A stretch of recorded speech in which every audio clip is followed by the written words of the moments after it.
You know, Glenn, I, in 2010, went to your Restoring Honor rally in Washington, D.C. Do you remember that? August of 2010, long time ago now. And that was incredible as someone who was just moved to Washington. I had been here for a month, I think, and I went to that rally, and it was just amazing to see how many people were there. Times have changed. A lot has happened since then. There's much to talk about, but do you have any reflections on the time in between now and then? Yeah, a lot. The stuff that I was talking about back then, unfortunately, a lot of it is happening, especially the chalkboard where I said the socialists, the communists, the Islamists, and the anarchists will work together to destabilize the Middle East, to overthrow Israel, destabilize Europe, and then the United States. And everybody said at the time that couldn't happen, they wouldn't work together, and we now know it is the Red-Green Alliance. Now you fast forward to 2026, where we are. President Trump, to current events, has taken on the Islamic Republic, the regime that has been launching this war against the West for 47 years. What is your perspective on how America's doing? I see a lot of doomsdaying, a lot of blackpilling on the internet about America not winning this war. I think it's pretty clear that we're winning, and I think it's clear the president is taking this on, so there wasn't a bigger threat down the road. But curious what you think about it. You want a president that is willing to do the right thing because it is the right thing. I believe this is the right thing. I pray that it goes as well as everything else that he has done with our military. I trust our military. I trust our president. Israel's really been an enormous ally to us throughout this process. You know, seeing the coordination with the military strikes in Iran, the lead up to this, the friendship and relationship between Prime Minister Netanyahu and Donald Trump, not just over the course of the last 10 years, first term and second term, but throughout the course of the last 40 years, has been incredible to watch. While at the same time, you have the UAE, Saudi Arabia saying, please don't leave the region until the job is done. Iran cannot be trusted.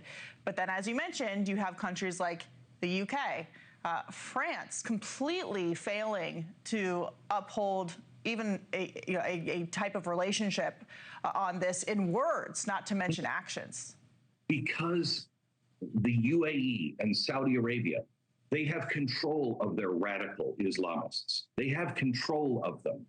They know who they are, and they're not afraid to recognize them. Europe and America is so afraid of its own shadow to say anything that we kowtow and bow. They do not. They do not. I think Donald Trump, what makes this different from Iran and everything else we've done in the last 25 years is Donald Trump laid the groundwork in his first term with the Abraham Accords.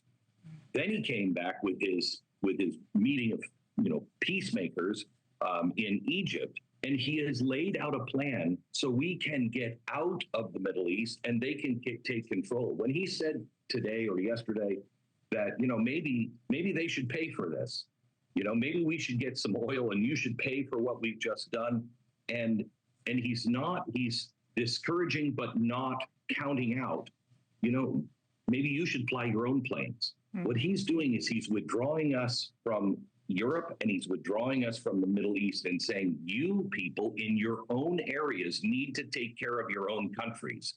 We'll be here if things get really bad like we were in World War II, but we are not the world's policemen all the time. We're not going to be your military. I think it's genius what he's doing if it works. And, and a focus on the Western Hemisphere, of course, through the Don Road Doctrine, and China, which, of course, is a big threat.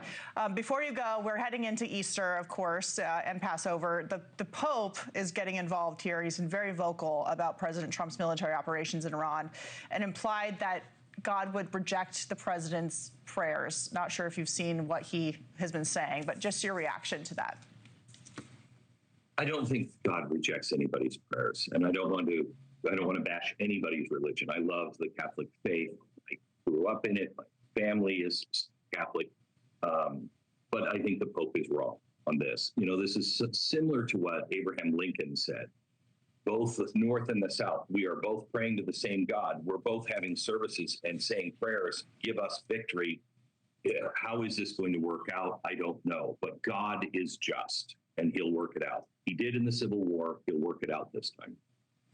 All right. Well, Glenn Beck, it's a pleasure to have you. Hope you can come back soon. And thank you again. Happy Easter. Talk to you soon. Thank you. Thank you for watching. Subscribe below and download our NewsNation app right now on your phone, and you will get fact-based, unbiased news for all Americans.